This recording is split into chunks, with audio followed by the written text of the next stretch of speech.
আমাদের বাজারে গ্যাসের দাম বৃদ্ধিতে রান্নাঘরে গ্যাস ছেড়ে হিটারেই পেট ভরছে মধ্যবিত্তের। মূল্য বৃদ্ধির প্রতিবাদে রাস্তায় প্রতীকী বিক্ষোভ তৃণমূলের। রান্নার গ্যাসের দাম ৬০ টাকা বৃদ্ধির প্রতিবাদে এদিন এলাকার মহিলারা বাড়ি থেকে রান্নার গ্যাসের চুলা, হাঁড়ি, কড়াই, হাতা, খুন্তি নিয়ে রাস্তায় জড়ো হন এবং গ্যাসের দাম বৃদ্ধির বিরুদ্ধে প্রতিবাদ জানান।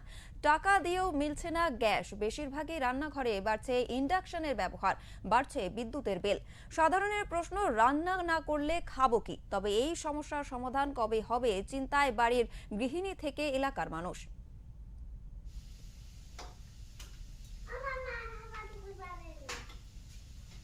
তাহলে মাসে হয়তো তার 2টো সিলিন্ডার লাগবে, সেখানে তো তার 120 টাকা বেরিয়ে যাবে। সে তার বাচ্চাদের জন্য অন্যরকম কি চিন্তা ভাবনা করবে? একটা গরিব, একটা মধ্যবিত্ত মায়ের জন্য, একটা মহিলার জন্য এটা গুরুতর একটা অপমানিত একটা পদক্ষেপ বিজেপি সরকার নিল। এই সময় বাংলার মহিলারা কিন্তু এটা ভালো চোখে নেবে না।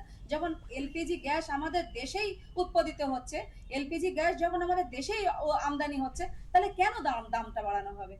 কেন অগ্নি মূল্য করা হবে প্রত্যেকটা? আজকে গ্যাসের দাম যদি বেড়ে যায়, তাহলে তো প্রত্যেকটা জিনিসের দামও তো সেইভাবে বাড়বে। কি করবো আমরা?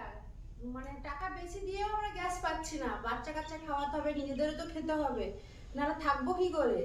ওই জন্য বিদ্যুতের ব্যবস্থা করেছি।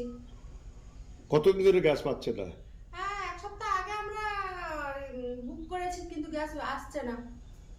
তো এইভাবে অনেকটা তো বিদ্যুতের বিল যাবে।